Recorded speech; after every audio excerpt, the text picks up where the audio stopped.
자, 오늘 일곱 번째 부러지는 나팔인데요. 일곱 인 끝났고, 일곱 나팔 두 번째인데, 세 번째는 이제 일곱 대접이고요.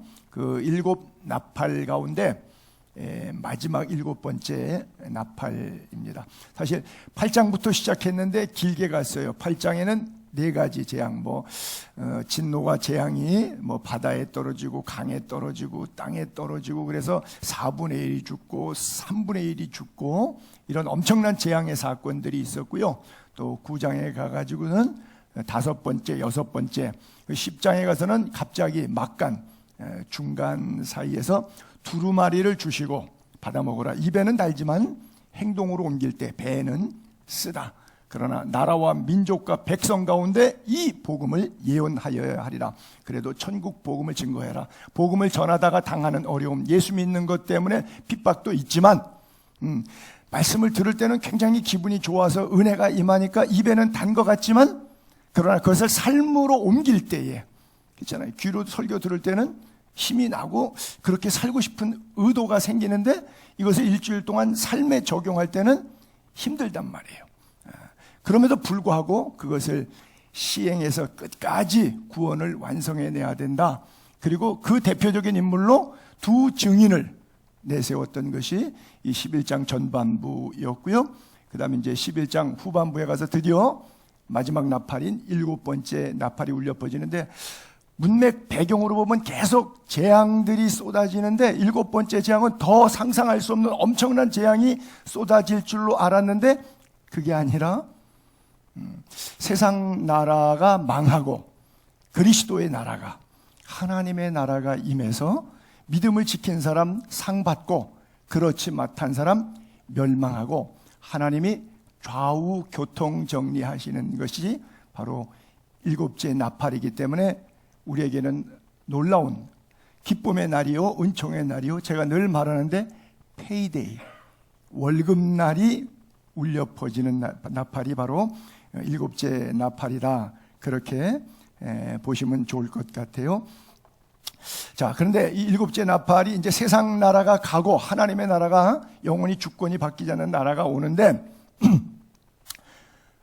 여러분들이 예수 믿기 전과 예수 믿은 후는 약간 살짝 바뀌는 게 아니라 완전 다른 사람이 되어야 돼요. 그걸 거듭남이라고, 중생이라고 하는데, 건축물로 얘기하면 껍데기 외형은 그냥 가만히 놔두고 속의 구조만 리모델 한다 그러죠. 리모델링. 근데 예수 믿고 구원받고 중생한 것은 그냥 겉사람 놔두고 속사람만 이렇게 변하는 게 아니고 전체 다 허물어 버리는 거예요. 땅, 바닥, 기초까지. 땅도 다시 파가지고, 왜? 빌딩을 새로 세울 거니까, 재건축할 거니까 옛날 터에다가는 재건축하면 다 무너져 버려요. 못 써요. 그러니까 아예 뿌리까지, 땅까지 다시 다 없애버리는 거예요. 그래서 완전 그라운드 제로 그라운드. 그리고 거기에 다시 빌딩, 말씀으로 우리의 영혼을 세워나가는 삶. 그래서 베드로 사도는 그렇게 이야기를 했는데, 하나님의 날, 그날 임하기를 바라보고 간절히 사모해라. 그날 하늘은 불에 타서 풀어지고 땅들, 물질들 뜨거운 불에 녹아진다. 즉 사라지는 것이죠. 부분적인 해체가 아니라 완전 해체. 우리는 그의 약속대로, 성경대로 의가 있는 것, 먼저 그의 나라와 의가 있는 것, 즉 새하늘과 새 땅을 바라보고 거기에 거하며 살게 되는, 그러므로 사랑하는 자들아 너희가 이것을 바라보나니, 즉 새하늘과 새 땅을 바라보나니, 이 땅 사는 동안에 주님 앞에서 교회 다닐 때에 점도 없고 흠도 없이 예수님이 하늘로부터 내려주시는 참된 평강 가운데 살아가기를 힘써라, 이렇게 말씀하고 있는 거예요. 그래서 요한계시록의 전체적인 핵심 메시지 특징은 결국 우리가 살고 있는 이 땅, 세상 나라는 가고 하나님의 나라가, 하나님의 통치가, 즉 왕이 바뀌는 거예요. 정권이 바뀌는 거예요. 그래서 예를 들어서 북한에 지금 70년이 넘도록 삼부자가 정권을 잡고 있는데, 그 정권이 가고 아주 좋은 사람, 착한 사람, 민주적인 왕이, 대통령이 그 나라를 통치하게 된다 그러면 완전히 달라지겠죠. 백성의 삶은 완전히 달라지겠죠. 지금 이 땅은 공중권세 잡은 사탄이 우리를 지배하고 있기 때문에 우리들의 모든 물질세계, 사고방식, 지식, 아무리 첨단 과학, 의학이라고 할지라도 사탄의 속에 있기 때문에 우리가 믿음 생활하는데 여러 면에 있어서 저항과 반대가 느껴지지만, 그러나 이 사탄의 공중 잡은 이 세상 나라가 사라지고 새하늘에서 하나님의 통치가 임할 때에 모든 것들은 참된 자유함과 평안함과 기쁨의 나라가 된다는 거예요. 독사굴에 어린이가 손 놓고 장난쳐도 물지 않는, 어린 양과 사자가 푸른 풀밭을 함께 뛰노는 그런 나라, 하나님의 나라, 평화의 나라가 임하게 된다고 하는 거예요. 그래서 세례 요한 때부터 지금까지 2000년 전부터 오늘 손용삼의 설교까지 성경은 인간에게 이렇게 이야기하고 있습니다. 세례 요한이 회개하라, 천국이 가까웠느니라. 예수님께서 회개하라, 천국이 가까웠느니라. 베드로가 성령 받고 설교했더니 3,000명이 어찌할꼬 회개하고 성령을 선물로 받으라. 그리하면 유쾌하게 되는 날이 이를 것이라. 우상의 도시 아테네 가서 사도 바울이 알지 못하는 신을 섬기는 그들에게 회개하라. 요한 계시록의 라오디게아 교회 미지근한 신앙생활하는 그들에게 회개하라. 열심을 내라. 어느 지역, 그 어느 목회자가, 선지자가, 사역자가 설교해도 설교 내용은 판박이, 회개와 천국. 요한 계시록에 이르기까지, 오늘 끊임없이 주님이 손용삼의 설교에 이르기까지 이 성경 구절이 우리에게 주시는 말씀이 무엇이냐? 회개와 천국. 이 땅의 육신의 삶이 다가 아니기 때문에 세상 나라가 접히고 하나님 나라가 펼쳐지는 것이, 그것을 기대하는 것이 믿음이고 성경의 약속이기 때문에 우리가 바로 예수 믿는다는 것은 그것을 믿는다라고 하는 거예요. 하늘에 있는 자들, 땅에 있는 자들, 땅 아래 있는 자들, 모든 자들이죠. 모든 무릎을 예수의 이름에 꿇게 하시고 모든 입으로 예수 그리스도를 나의 왕이라, 로드, 주님이라 시인하여 하나님 아버지께 영광을 돌리게 하는 나라, 우리가 꿈꾸는 나라, 우리가 선교하는 나라, 우리가 기도하는 나라, 우리가 하나님의 저 약속을 믿는 믿음, 이것이 여러분 속에 오늘도 강하게 나타나게 되기를 바랍니다. 우리가 주기도문 외울 때도 하나님의 나라가 임하시오며, 그렇죠? 지금 공중권세 잡은 사탄의 나라지만, 세상 나라는 사탄의 나라지만 하나님의 나라가 임하시오며. 근데 성경 본문에도 세상 나라라고 써있는데 단수로 나와요. 세상의 나라들이 24,000 종족이 약 230여 개 국가를 형성하고 살고 있으니까 사실은 나라들이라야 복수여야 맞아요. 근데 성경은 단수로, 나라가 하나밖에 없는 게 아닌데, 뭐 미국도 있고 영국도 있고 한국도 있고 독일도 있고 많은데 나라들이라고 쓰지 않아요. 왜? 하나님의 영적인 시각에서 보면 그 어느 나라냐 하는 것이 중요한 것이라, 전적 타락 속에 선악과를 먹은 이후에, 가인이 아벨을 때려 죽인 이후에, 노아 홍수 이후에, 바벨탑을 쌓은 이후에 계속해서 인간은 어디에 흩어져서 어떤 지역에서 어떤 인종을 이루고 살든지 간에 하나의 나라일 뿐이에요. 사탄의 나라, 세상의 나라는 성경적으로 보게 되면 그렇게 표현하고 있어요. 그래서 세상 나라가 바뀌고 어디에도 사탄이 통치하죠. 그러나 사탄의 세력을, 권세를 빼앗고 무적행으로 다시 집어넣으시고, 그리고 하나님의 성령이 친히 오셔서 새하늘과 새 땅을 이루시고 우리를 통치하시는 그런 나라, 공중권세 잡은 사탄이 쫓겨나는 그날, 그것이 바로 일곱째 나팔을 불 때 나타날 현상에 관한 예언을 우리에게 주고 있어요. 왜 세상 나라도 좋고 하나님의 나라도 좋다, 이 보편적인 논리예요. 왜? 세상도 재미있으니까. 천국 가면 뭐하냐, 여기 재미있는데, 대부분 우리 그런 생각들을 하는 사람들이 더 많아요. 여러분, 우리나라의 노래 가운데 남북이 유일하게 지구상에 분단 국가니까 우리의 소원은 통일, 꿈에도 소원은 통일. 근데 물으면 여기서 세 분 하면 통일 다 좋지만 북한이 여길 접수해가지고 적화 통일도 통일이니까 통일. 반대로 남한이 북한을 접수해갖고 평화적 통일, 그것도 통일이니까. 둘 중에서 북한 사람은 적화 통일을 원할 거고 남한 사람은 평화 통일을 원할 거예요. 젊은 사람들이 베트남이 우리도 전쟁 참전하고 미국이 그렇게 도왔는데 결국 공산화됐어요. 세월이 20년 이상 지나고 나니까 대학생들이 뭐라 그러죠? 그때는 파병을까지 할 정도로 우리가 민주자유주의가 중요하다고 이렇게 피 흘리며 싸웠는데 결국 지구 이렇게 지든 저렇게 든 통일됐는데 통일되고 나니까 마찬가지더라.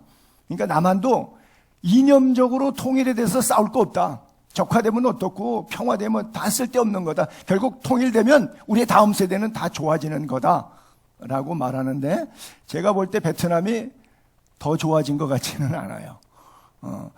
그것은 좋아졌다 나빠졌다 따져서 가치를 평가할 문제는 우리에게는 필요 없는 짓이에요. 왜? 우리는 영적인 차원에서 그가 예수를 믿느냐 안 믿느냐 하는 시각이 더 중요하기 때문에.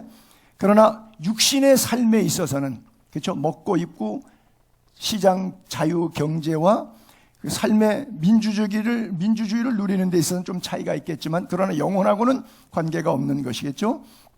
어쨌든 하나님은 옛적에도 계셨고 지금도 계신 주 하나님 이렇게 써 있는데 보통 계시록에 보게 되면 일곱째 천사가 나팔을 불 때 하늘에서 큰 음성이 나서 세상 나라가 우리 주와 그리스도의 나라가 돼. 세상 나라가 그리스도의 나라로 됐어요. 그래서 그리스도가 세세토록 왕노릇하시죠. 그때 그 상황 속에 요한계시록 4장에서 우리가 24장로들이 찬양하는 천상 예배가 4장 5장에서 나왔는데 그 모습 그대로 반복이에요. 자기 보좌에 앉아있던 24장로가 엎드려 얼굴을 땅에 대고 하나님께 예배하는데 그 예배하는 내용이 이렇게 말하는 거예요. Thank you God, 감사합니다.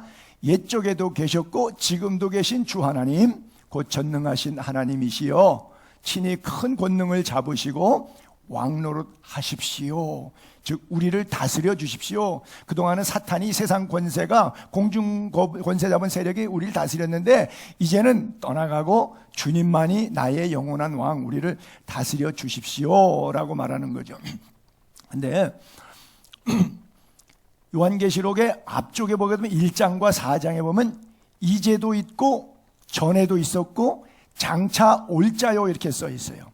마찬가지 4장에도 전에도 계셨고 이제도 계시고 장차 오실 이시라 이렇게 쓰여 있어요.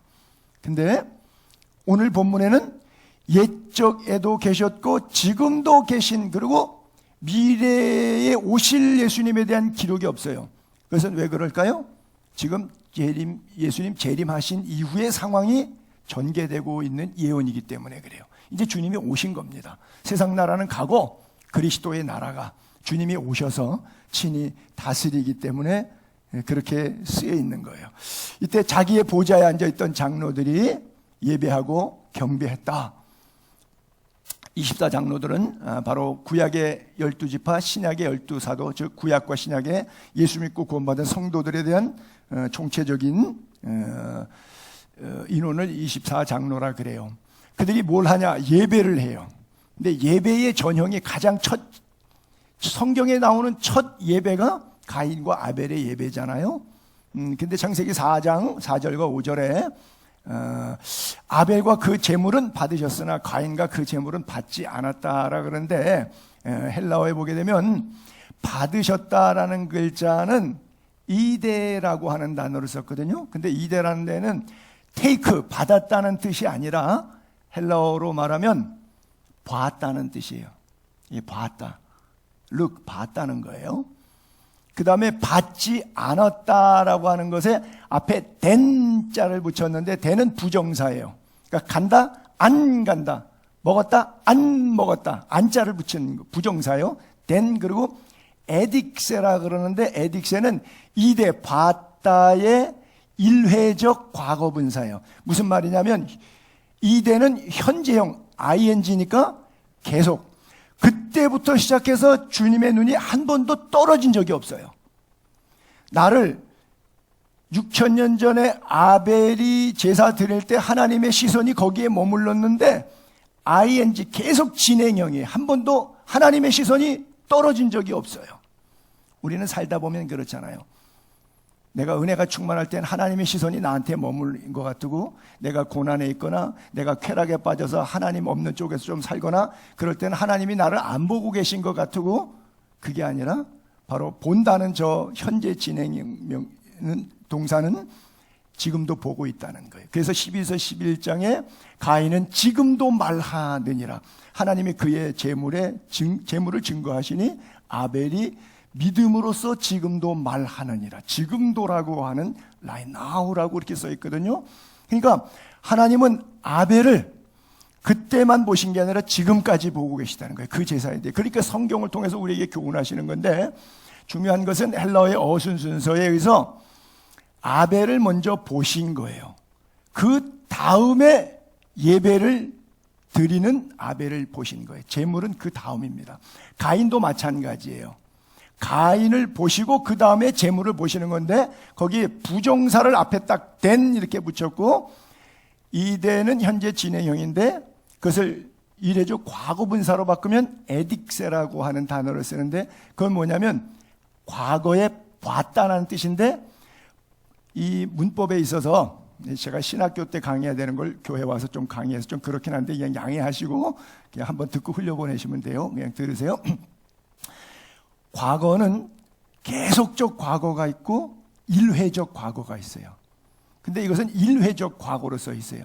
그러니까 봤었다는 건데 한 번 봤었다라는 뜻이 되는데, 앞에 부정사 then을 붙였으니까 한 번도 안 봤다라는 뜻이에요.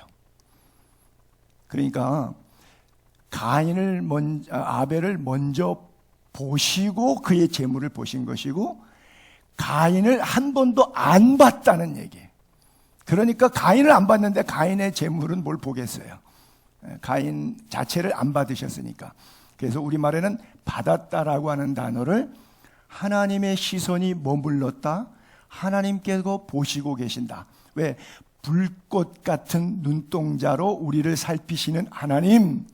그래서 하나님의 얼굴과 하나님의 시선이 머무는 것 자체가 하나님과의 커뮤니케이션, 즉 예배가 제대로 되고 있다는 것이고, 하나님이 한 번도 본 적이 없다. 이것은 바로 불행의 시작이라고 하는 거예요.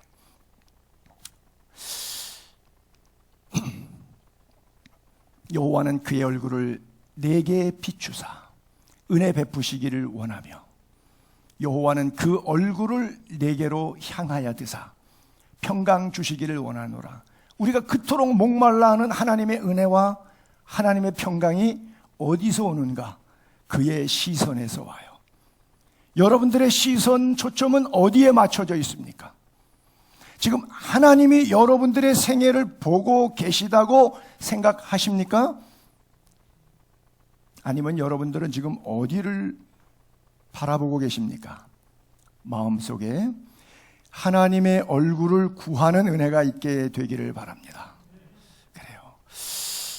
어떤 사람은 천상교회 가서 예배만 드린다 그러면 이거 심심하고, 주일날 한 번 교회 가서 예배 드리는 것도 지루하고 따분한데 천국 가서 계속 예배만 드리면 난 천국 안 갈래. 그렇죠? 여기 앉아 계신 분 가운데 절반은 그러실 것 같아요. 근데 우리가 여기서 개념적으로 이해하는 천국과 막상 천국에서 누리는 천국은 다른 거예요. 여러분들이 갖고 있는 이 세상적 지혜와 지식을 다 데이터 동원해가지고 이해하고 있는 천국과 실제 천국, 그래서 이렇게 얘기를 할 거예요. 여러분들이 예수 믿기 전에 예수 믿고 싶지 않았어요. 그 뭐 바보들이나 앉아있고 한심한 것들이나 그 예배당에 앉아있고 가서 돈이나 내고 시간 뺏기고, 이게 뭐 하는 짓이야. 세상에 그렇게 낭비, 허비, 바보 같은 삶이 어디 있어요. 그런데 예수를 믿고 나니까 안 믿었으면 큰일 날 뻔했어. 내 영혼이 지옥으로 간다면 이 세상에서 내가 대통령이 되던 세계 최대의 워런 버핏이나 빌 게이츠 같은 재벌이 되던 그것이 무슨 소용이 있겠는가.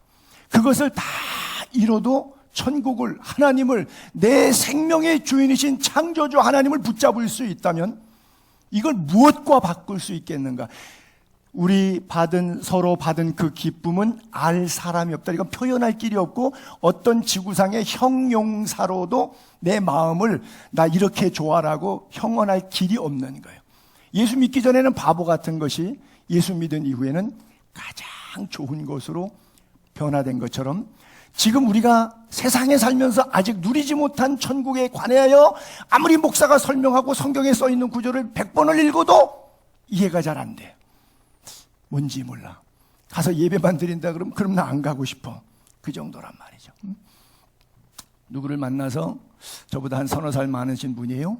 교회를 안 다니시는데 등산을 하도 좋아해서 에베레스트까지 2번 갔다 오셨다 그러더라고요. 그래서 교회 오시면 예수 믿는 재미가 또 아주 보통 큰 재미가 아닙니다. 세상에서만 있으면 재미가 덜 하겠지만 예수 믿으면 플러스 알파의 재미가 대단합니다.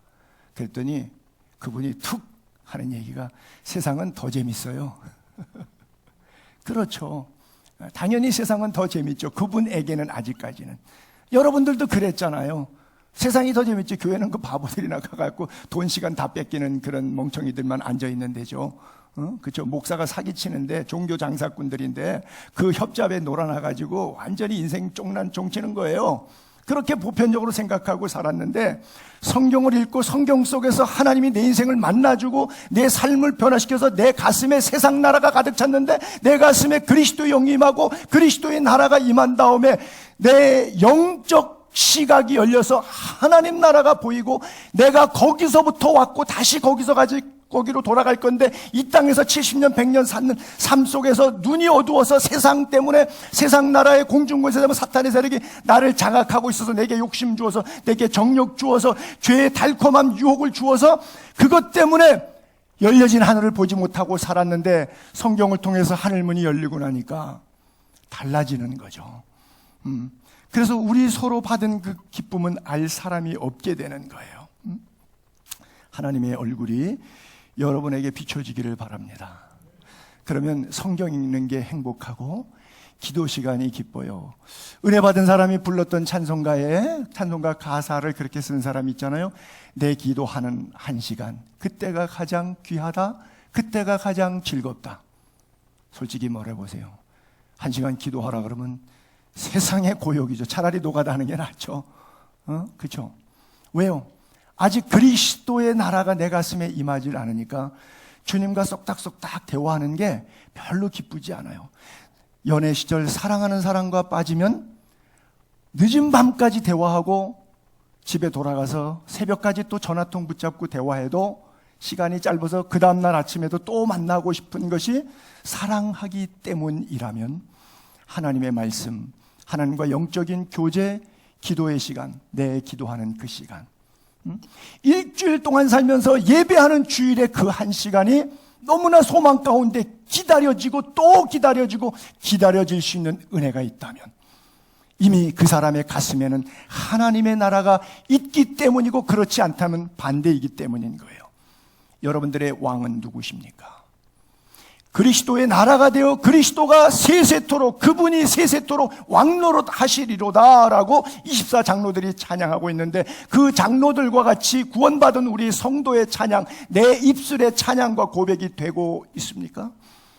하나님이 나를 다스려 달라고요. 하나님이 영원한 나의 왕이 되어 달라고요. 그렇죠? 세상 권력은 대한민국 같은 경우는 5년짜리밖에 안 돼요. 저는 정권이 이렇게 바뀔 때마다 계속 감옥 갔잖아요. 근데 그 사람들, 감옥 간 사람들 이렇게 취임식하고 대통령 당선되던 날을 오버래핑으로 연상을 해봐요. 마지막 당선이 확정되고 새벽녘에 승용차 몰고 국회로 가고 이럴 때 막 흥분해서 기자들이 방송국이 쫙 따라가고 막 그냥 옛날에 박근혜, 이명박 때 그 장면이 눈에 선해요.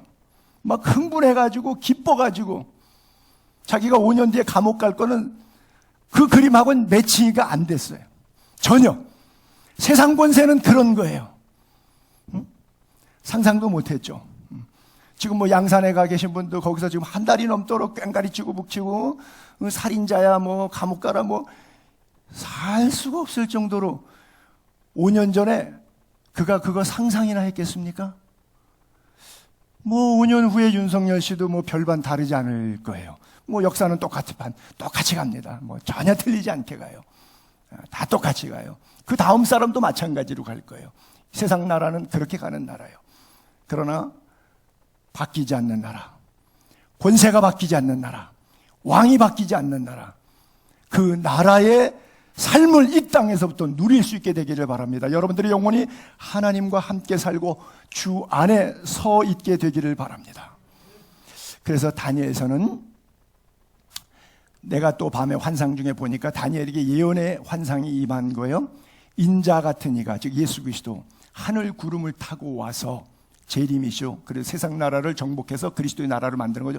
옛적부터 항상 계신 이에게, 하나님이죠, 창조주 하나님, 나아가 그 앞으로 인도함을 받아요. 그리고 그에게서 성부로부터 성자 예수 그리스도가 권세와 영광과 나라를 받게 되는 거예요. 나라를 주고 모든 백성, 모든 나라, 모든 방언 말하는 모든 자들이 그리스도를 섬기게 해요. 모든 입으로 주를 시인하고 모든 무릎을 예수의 발 앞에 꿇게 하는 그날, 그의 권세는 소멸되지 아니에요. 5년 임기 끝나는 게 아니에요.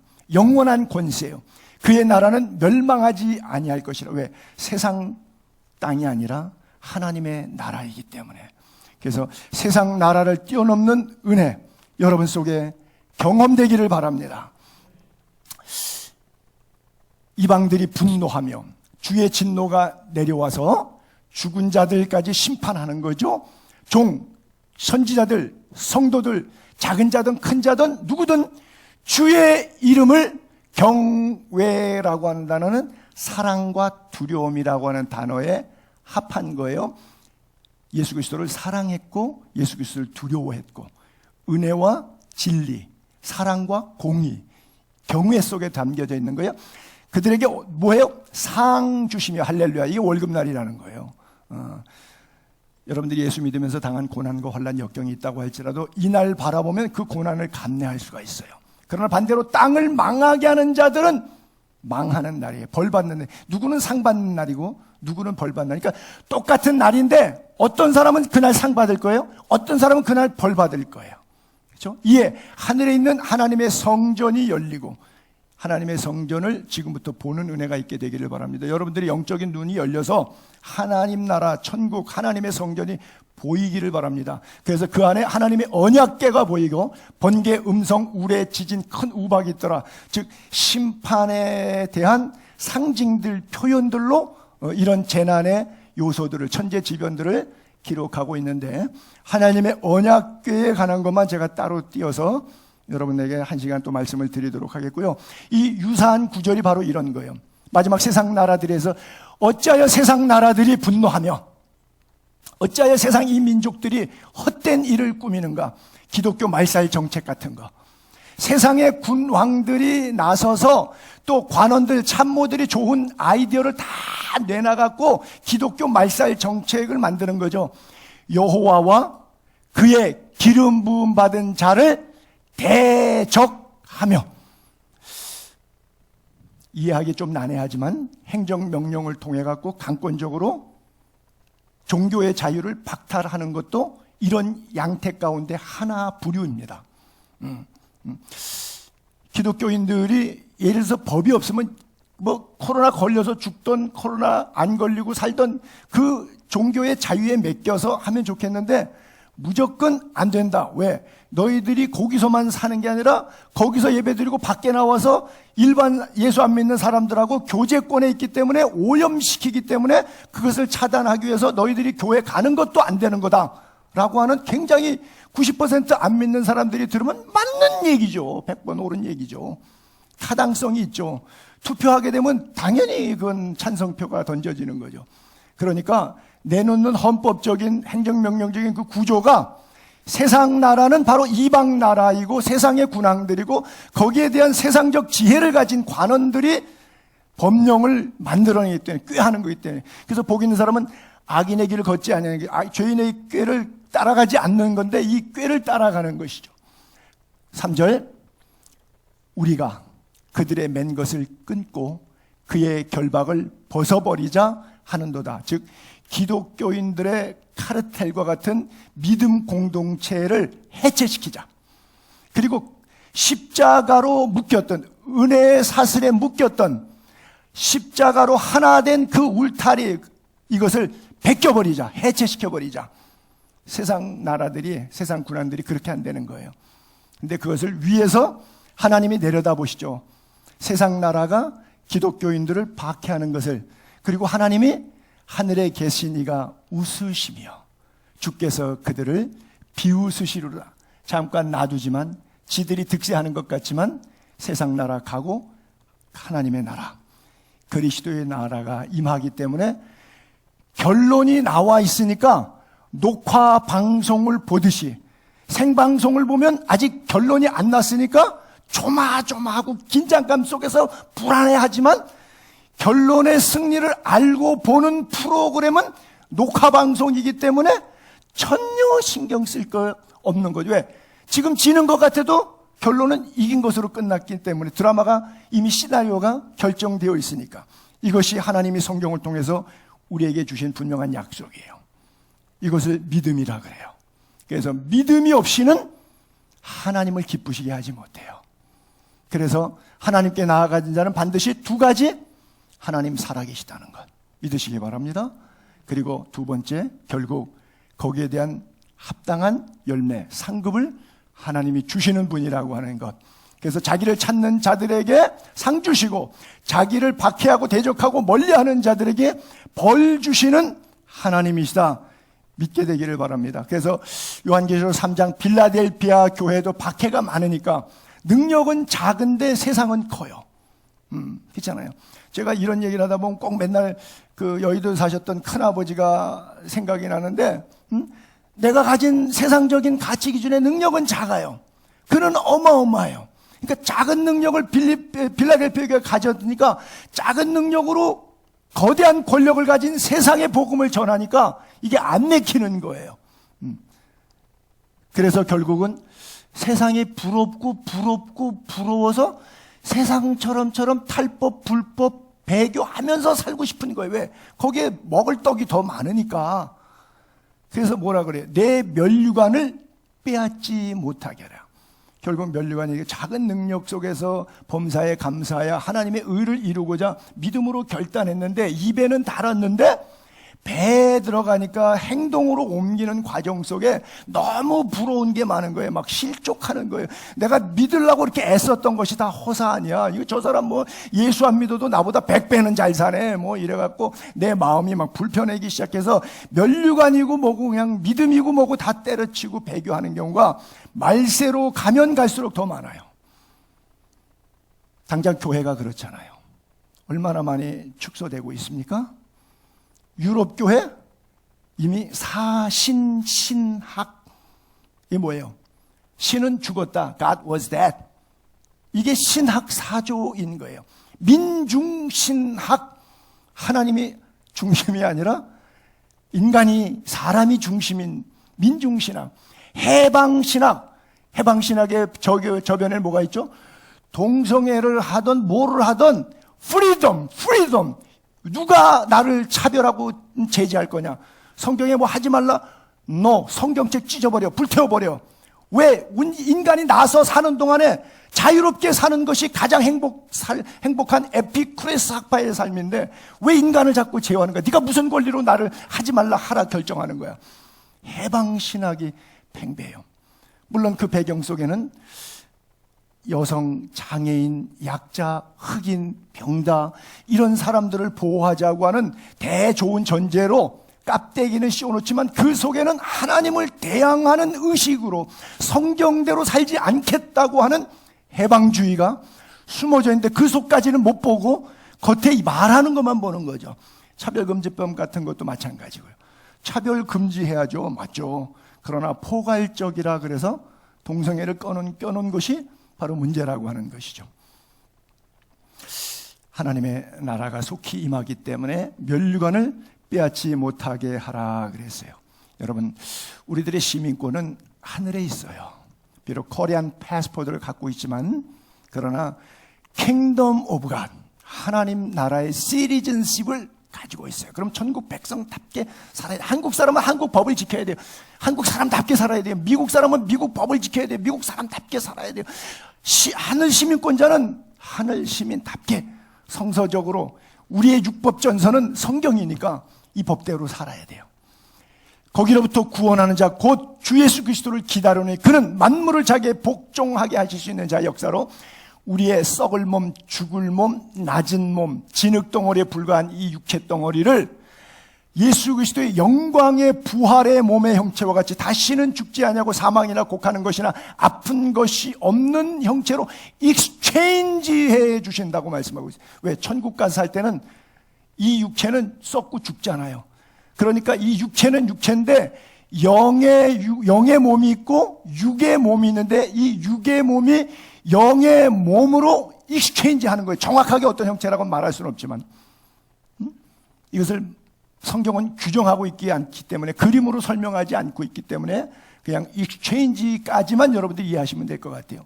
그러므로 나의 사랑하고 사모하는 형제들, 나의 기쁨, 나의 면류관이, 나의 사랑이 누구냐? 빌립보 교회 교인들이에요. 사도 바울은 빌립보 교회를 개척해서 목회하다가 다른 교회를 개척하기 위해서 계속 나아다녔는데 그 이후에 복음의 시초에 선교비를 빌립보에서 데살로니가 한 160km 떨어졌으니까 한 4일, 5일 정도 걸어가야 되는 길인데 상평통보 같은 동전을 전달해야 되는 시절에 그 교회 담임 목사를 보내서 선교 헌금을 2번씩이나 그 먼 길을 갖다 주고 심지어 마지막 3번째는 바울이 로마의 감옥에 갇혔다니까 그리스 북쪽 마케도니아 지역에서 이태리 로마의 교도소까지 영치금을 선교헌금으로 전달하려고까지 했었던 그 교회가 바로 빌립보 교회예요. 바울이 얼마나 고마워요. 우리 교회도 미자립 교회 해외 선교지 선교관 운영하고 선교사님들 오실 때마다 대접하고 또 질그릇 모임을 통해서 미자립 개척 선교사님들 오셔서 1박 2일 동안 대접하고 음으로 양으로 엄청 많이 섬기죠. 고마웠잖아요. 그러니까 바울이 나의 사랑하고 사모하는 성도님들, 나의 기쁨인 성도님들, 나의 면류관인 나의 자랑이란 말이에요. 사랑하는 자들. 그죠? 손영삼 목사의 면류관은 여러분이에요. 믿습니까? 그래요. 저뿐만이 아니라 이 교회를 위해서, 공동체를 위해서 정말 거룩하고 아름답게 헌신해 주시는 분들이 너무 많아요. 지난 11년 동안의 삶을 돌아보면 생각할 때마다 눈물 흘릴 수밖에 없는 감격이 그냥 가슴 저미는 뭉클함이 제 가슴 속에 있어요. 때때로 강대상에 엎드려 기도할 때마다 그것이 연상이 될 때마다 나도 모르게 흐르는 눈물을 닦으면서 주님 너무 행복해요. 너무 감사해요. 여러분들이 나의 자랑이고 나의 면류관인 거예요. 사도 바울이 로마의 감옥에 앉아 있으면서 빌립보 교회에다가 본인의 처지는 감옥에 있지만 그러나 복음 때문에 당하는 일이기 때문에 그 자체를 강하고 담대함으로 견디면서 자기를 위해서 후원하고 기도해줬던 그 사람들에게 나의 자랑거리요, 내가 사랑하는 사람들이요, 나의 면류관. 우리의 면류관은 천국 가면 주님이 씌워주실 것이지만 이 땅에서의 그 사역을 감당하는 일에 여러분들이, 우리 장로님, 권사님, 집사님들의 거룩한 헌신이 바로 면류관과 같은 역할을 했다. 바울처럼 저도 마찬가지. 그렇다면 바울이 그들에게 뭐라고 말하느냐? 끝절 단어, 주 안에 서라. 바울도 저도 그렇게 말씀 부탁드리고 싶은 거죠. 이렇게 나한테 잘해주신 분들인데 그분 천국 가야 될 것 아니에요. 그 세상적으로 잘 되는 것도 좋겠지만 그러나 무엇보다 중요한 것은 여러분들이 주님과 함께 동행하며 사는 것, 주 안에 서는 것, 그것이 저에게 뭘 사주고 먹여주고 입혀주는 것보다 여러분들이 믿음 안에 견고히 서는 것이 더 좋아요. 예를 들어서 여러분들이 나에게 뭘 먹여주고 입혀줬어요. 그러면 좋아요. 그건 육신까지만 좋은 거예요. 나한테 육신에게 혜택이 좋아요. 근데 여러분들이 주 안에서 갖고 믿음 생활 너무 이쁘게 잘해서 천국 갔어요. 여러분들의 천국 간 상급은 내 영혼의 면류관이 되는 거예요. 하나님 앞에서. 어떤 게 더 좋겠어요? 밥 한 끼 얻어 먹는 게 좋겠어요? 하나님 앞에서 칭찬받고 면류관 받아 쓰는 게 더 좋겠어요? 여러분이 저의 면류관입니다. 금관이에요. 다 금으로 보이지 갑자기 왜? 돈에 환장했나 내가? 땅을 망하게 하는 자들은 반대로 멸망시킬 때 in his time, 멸망의 날. 사실은 노아 홍수 때 멸망됐고 소돔과 고모라 때 멸망시켰잖아요. 누가 멸망시켰어요? 하나님이 멸망시켰죠. 멸망시키는 자들을 벌한다 그랬는데 그 물심판, 불심판은 하나님이 그렇게 하셨는데 왜 그렇게 하셨냐? 노아 때 보니까 여호와께서 사람의 죄악이 세상의 까뜩함을 보시고 마음으로 생각하면 모든 계획이 항상 악해. 그래서 홍수를 심판을 내리신 거고, 또 창세기 18장, 19장에 이제 소돔 고모라 유황불인데 18장에 보게 되면 여호와께서 아브라함에게 말씀하시는 장면인데 소돔과 고모라에 대한 부르짖음이 크고 그 죄악이 심히 무거우니 그랬어요. 사실은 의인 10명이 없어서 망한 도시가 바로 그거죠. 8명의 노아의 가족만 제외하고 나머지가 전체가 몇 억이 되는지 모르는 그 인류가 홍수로 멸망했죠. 홍수는 지금으로 거꾸로 올라가면 약 4,500년 전입니다. 홍수 사건이 있었던 것이 노아 시대가. 그리고 롯이 살았던 소돔과 고모라 시대 유황불이 낸 것은 지금부터 대략 4,000년 전입니다. 4,500년 전에 물심판이 있었고 4,000년 전에 불심판이 있었어요. 그리고 지금 4,000년이 지났습니다. 그 사이 중간에 2000년대에 예수님이 오셨습니다. 구약에 오실 메시아 예수님 오셨고요. 신약에 다시 오실 메시아, 구원을 완성하시고 이제 다시 오실 메시아가 완성된 구원을 너희가 은혜 받은 이후에 어떻게 살았느냐를 심판하시기 위해서 다시 오실 것입니다. 여러분, 죽음 이후의 날들을 혹시 생각해 보셨습니까? 여러분, 몸에 병이 오잖아요. 그러면 이제 늙으면 다 병이 오죠. 그러면 생각이 딱, 내가 젊었을 때 몸 관리를 조금 더 잘할 걸, 운동을 조금 더 하거나 먹을 것과 먹지 않을 걸 좀 잘 조절하거나 뭐 이렇게 몸이 안 좋아지면, 나이가 먹으면 다 당연히 안 좋아지는 거니까 안 좋아지면 만약에 그 사람에게 젊은 시절을 한 30대로 젊은 시절을 되돌려준다고 생각하면 그 다음에 지금까지 살아왔던 그 세월처럼 살까요? 안 그러면 다르게 살까요? 어떻게 하셨어요? 다르게 살 거예요. 자, 죽었어요. 죽고 나니까 결론들이 쫙 있어요. 성경적으로. 뭐, 손 목사가 거짓말 같은 소리 했는데 그게 다시. 그럼 만약 그 사람에게 다시 살 기회를 주면 똑같이 살다가 죽을까요? 안 그러면 새로운 삶을 살다가 죽을까요? 여러분들은 아직 안 죽었으니까 기회가 있네. 오늘부터 두고 보겠습니다. 기회를 준다면 다시 살 거예요. 그런데 우리에게 아직 기회가 있어요. 보라, 지금은 은혜 받을 만한 때요. 보라, 지금은 구원의 날이로다. 대한민국에 1년에 28만 명이 출생신고를 합니다. 주민센터 가서. 30만 명이 사망신고를 합니다. 30만 명을 나누기 365일 하게 되면 하루에 820명씩 죽고 있습니다. 지금 오늘 820명씩 죽습니다. 그 중에서 자살자가 하루에 한 35명은 자살해서 죽는 거고, 교통사고로 하루에 한 10명 정도가 죽고요. 그 밖에 뭐 여러 가지 병과 이제 나이가 드셔서 노환으로 뜨는 분이 하루에 820명씩 장례가 터져요. 그 사람들을 만약에 다시 살 기회를 준다 그러면 어떤 삶을 살겠습니까? 부자 나사로가 지옥에 앉아갖고 얼마나 애타게 나사로를 좀 우리 집에 보내서 살아있는 남은 5 형제 좀 구원하게 해달라고. 다 쓸데없고 다 필요 없고 아무것도 필요 없다. 그때 깨달았는데 it's too late. 시간이 지났기 때문에. 그래서 성경은 우리가 진리를 아는 지식을 받은 후에 복음이 떨어졌는데 이 복음을 거부하면, 그리고 나서 죄를 다시 짓는 삶을 살면 결국은 무서운 마음으로 심판 기다리고, 그 심판은 맹렬한 불이 되는 것이고, 또 전도할 때 뭐 예수쟁이들 욕하다가 보면 하나님 아들 짓밟고 자기를 거룩하게 한 언약의 피 부정한 것으로 여기고 은혜 성령 욕되게 하는 자는 형벌이 얼마나 무겁겠느냐고 하는 거예요. 너희는, 우리가 하나님의 성전이 보았다고 마지막 절에 써 있었는데, 너희는 하나님의 성전인 것, 하나님의 성령이 너희 안에 계시는 걸 알지 못하느냐? 하나님의 성전이 거룩하니 너희도 그러해라.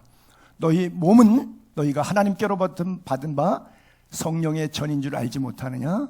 그러므로 너희 몸으로 하나님께 영광을 돌리라. 마지막으로 로마서 6장에 그러므로 너희는 죄가 너희 죽을 몸을 지배하지 못하게 하여 몸에 원하는 대로 따라가지 말고 너의 몸을 불의의 무기로 죄에게 주지 말고 너희 지체의 몸을 의의 무기로 하나님께 드리라 그랬어요. 하나의 예화만 하고 마칠게요. 미국에 약 100여 년 전에 22대 대통령 클리블랜드라고 하는 대통령이 있습니다. 미국의 22대 대통령 치면 클리블랜드가 나오는데 20대 때 허랑방탕했어요. 술 취함과 방탕함과 하루는 주일날인데 그날 친구하고 둘이서 도박하러 가는 길에 카지노에 돈 따러 가는 길이었어요. 근데 뭐 미국 100년 전 교회니까 시골에 이렇게 교회들 있고 고딕식으로 해서 종탑에 땡그랑 종소리 나고 길 지나가는데 종소리가 나는데 그 앞을 지나가다가 요즘엔 그런 겁니다. 옛날에 보면 교회가 있으면 자체 교회 성전이 들어가는 입구 옆에 간판 게시판이 하나 있는데 주일 예배 설교 제목과 본문하고 담임 목사 써있는 이런 판때기가 간판이 있었어요. 교회들마다 예전에는. 요즘엔 그거 없는데 있어요. 이렇게 보니까 로마서 6장 23절 본문 써있고 죄의 싹은 사망입니다 이렇게 써있어요. 근데 이 구절이 팍 가슴에 들어왔어요. 자기 지금 죄 지으러 가는 것이고 죄를 기쁨으로 알고 살았는데 죄 짓다가 결국 죽는다는 거예요. 이게 눈에 딱 들어왔는데 어린 시절 주일학교 시절에 자기가 교회 다녔고 부모님이 예수 믿었고 부모님이 자기를 위해서 눈물로 기도했던 것이 오버래핑 되면서 마음이 울적하니까 기분이 싸해갖고 지금 도박장 갈 분위기가 아닌 마음으로 갑자기 바뀌어버렸어요. 그 친구가 잡아당기는데 야 너도 나랑 같이 예배당에 한번 가자 들어가자 그랬더니 이 친구는 미친놈 그러고 그냥 도박장으로 갔고 클리브랜드는 그날 눈이 빠지도록 울었어요. 그리고 하나님 앞에 회개했어요. 내가 이렇게 살지 말자. 그리고 공부했어요. 변호사가 됐어요. 대통령이 됐어요. 30년의 세월이 지났습니다. 대통령 취임식 했다는 사진 찍은 거랑 신문이 감옥 안에도 들어왔어요. 감옥 안에 보니까 30년 전에 교회 마당 앞에서 나하고 헤어졌던 클리블랜드가 대통령이 됐네. 그래서 연락을 했어요. 그래서 나중에 만나게 된 그 이야기를 클리블랜드 대통령 간증 자서전에 그 글을 썼어요. 여러분, 한순간의 결정입니다. 성경 한 권도 아니라 딱 한 줄, 로마서 6장 23절 죄의 싹은 사망이니라. 기도하겠습니다.